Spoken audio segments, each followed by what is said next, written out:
anọkọtara m sị ka mkpoke n'onwe m meeting.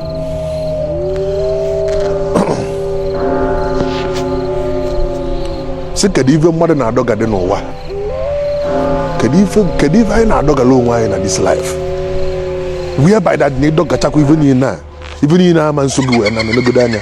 Ife niile ahụ mmadụ, ihe niile ahụ ndị mmadụ bi n'ebe a, ife niile ahụ ma mbido, ihe niile ahụ nwere dreams, ife niile ahụ nwere ife na-agụfa n'ụwa, ife niile ahụ nwere ife fa chọrọ ime n'ụwa ha emere achieve wee na. Ife niile na ebe a ma ndị kalụ nka ma obele ma nnekwu, enwere onye mebere ebe a iche.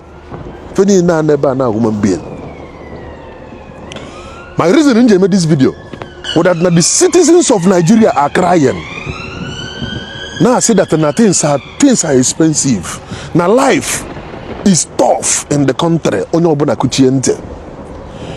My reason of doing this video, Bukangwa, the leaders of Nigeria that Emelana, the endpoint weba.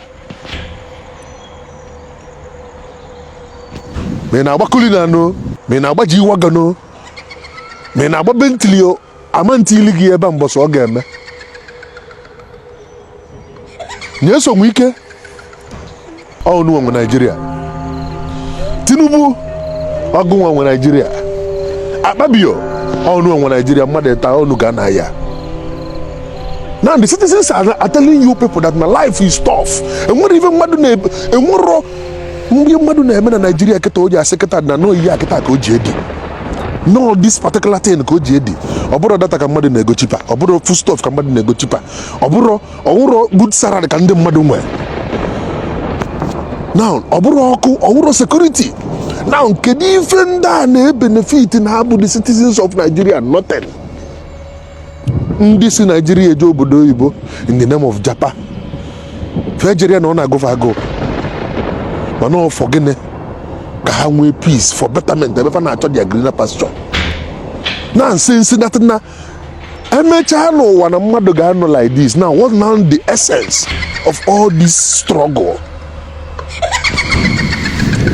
Capital oil bu ebe o mesi na capital oil again the show I'm not the odendo na 2023 mana agba capital oil that no man for 2026 give me na gamunte mo ike sef man for December na crazy see what now the essence of the 29 are fighting since that na emechi man this thing we na yeni na ebe na ndem mod ko te eba thousands of people na eba na this cemetery thousands of people.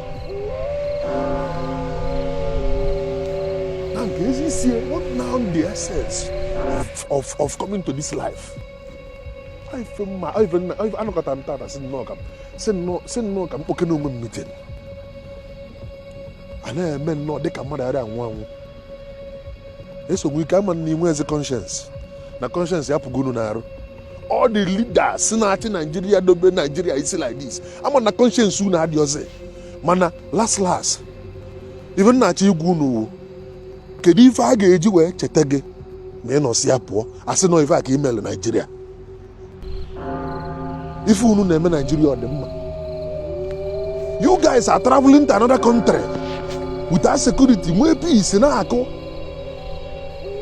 may enjoy in the name of getting need a vacation. So why can't ife niile ahụ na afụ dia ka unu butie na Nigeria?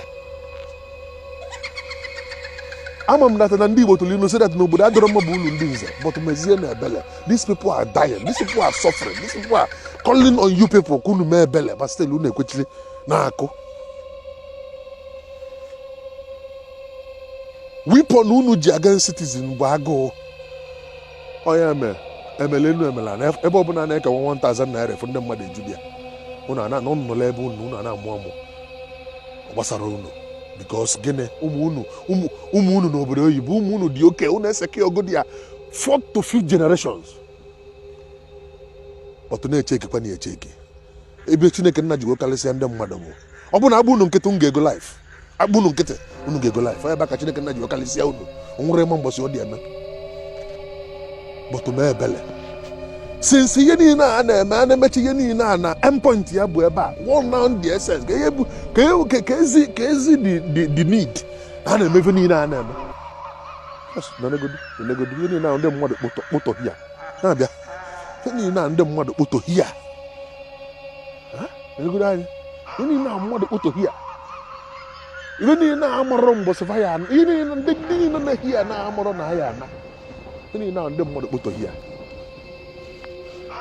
ma ndị ka ya nkwata ma ndị ka ya nwa echi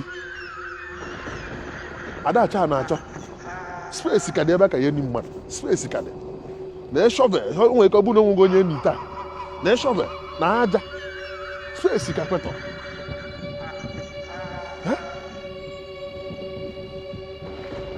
n'ihi na ebe ha n'ime ime spesi ka kwetọ biko na anụ m ayị unu mee na ebele people na complain mee na ebele